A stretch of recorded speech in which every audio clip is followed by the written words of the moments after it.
Ugadi special దబ్బకాయ పులిహోర ఎంతో టేస్టీగా ఉంటుంది. మరి చేసేసుకుందాం మా ఫ్రెండ్స్, వచ్చేసేయండి. మరి అందరికీ ఉగాది శుభాకాంక్షలు. Happy Ugadi friends.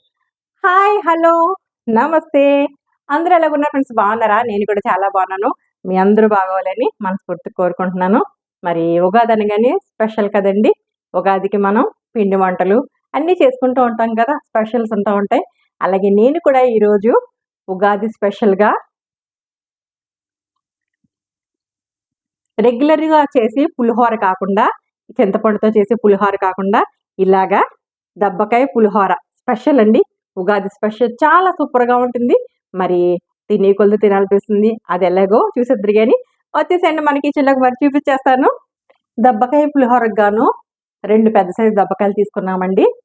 ఇగో ఒక గిన్నె తీసుకున్నాను, రైస్ వేసుకున్నాను, 3 గ్లాసులు కడిగి పెట్టుకున్నాను అనమాట. ఇగో రైస్ అయ్యేటప్పుడు మీకు చూపిస్తాను.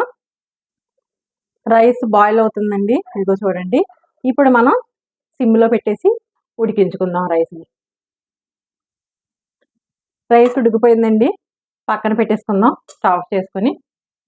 ఇప్పుడు పులిహోర కోసం తాలింపు తయారు చేసుకుందాం. స్టవ్ వెలిగించుకున్నానండి, ఒక ప్యాన్ పెట్టుకున్నాను.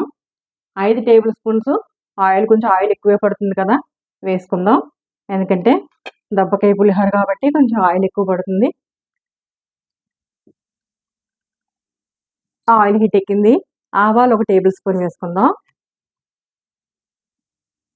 వేరుశనగుళ్ళు 1 కప్పు వేసుకుందాం.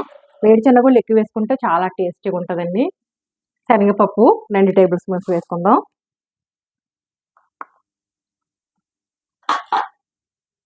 మినప్పప్పు 1 టేబుల్ స్పూన్నర వేసుకుందాం అండి. వేసుకుని చక్కగా కలుపుకుందాం. ఇలా పప్పులన్నీ మంచి కలర్ వచ్చే వరకు కలుపుకోవాలండి ఇలాగా. అలాగే ఒక 9 పచ్చిమిరపకాయలు, చిన్న అల్లం ముక్క, చిన్న ముక్కలు కోసుకుని పచ్చిమిరపకాయలు పొడవుగా చీరుకొని అవి కూడా వేసేసుకుందామండి. కలుపుకుందాం. అలాగే ఒక గుప్పుడు జీడిపప్పులు తీసుకుందామండి, అవి కూడా వేసుకుందాం. చాలా టేస్టీగా ఉంటాయి. కలుపుకుందాం మంచిగాను.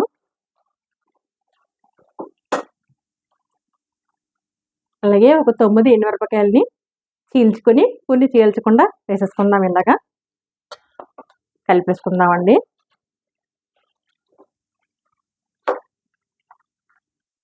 కరివేపాకు ఒక 5-6 రెబ్బలు తీసుకుని శుభ్రంగా కడుక్కొని అది కూడా వేసేసుకుందాం.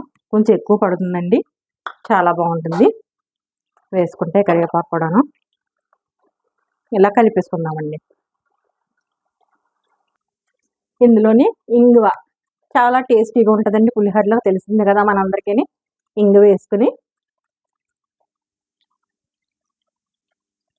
ఇందులోనే 1 టేబుల్ స్పూన్ పసుపు వేసేసుకుందామండి. పసుపు వేసుకొని మంచిగా కలుపుకుందాం.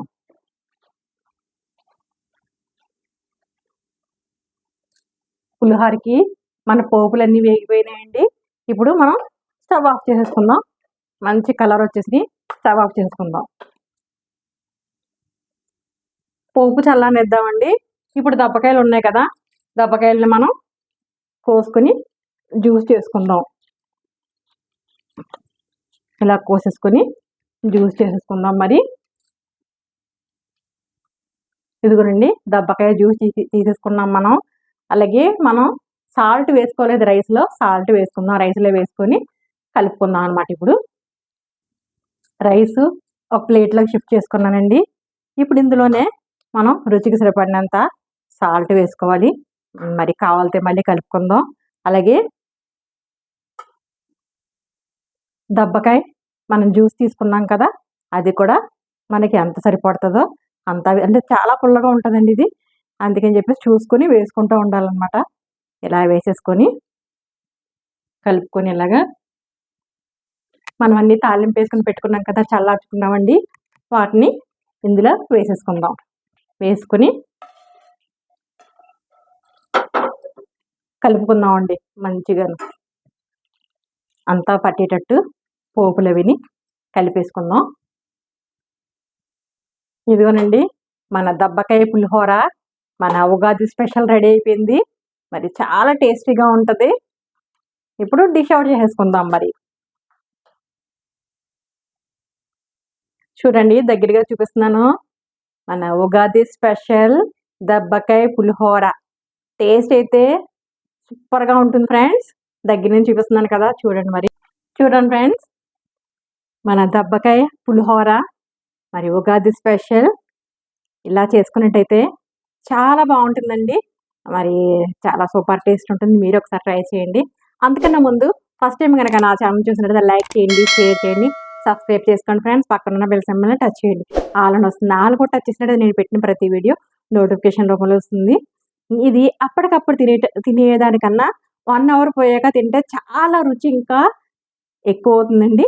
అందుకని ఇప్పుడు టేస్ట్ చేయట్లేదు. మరి ఒక వీడియోతో మళ్ళీ కలుద్దాం. మరంతవరకు bye bye friends, take care.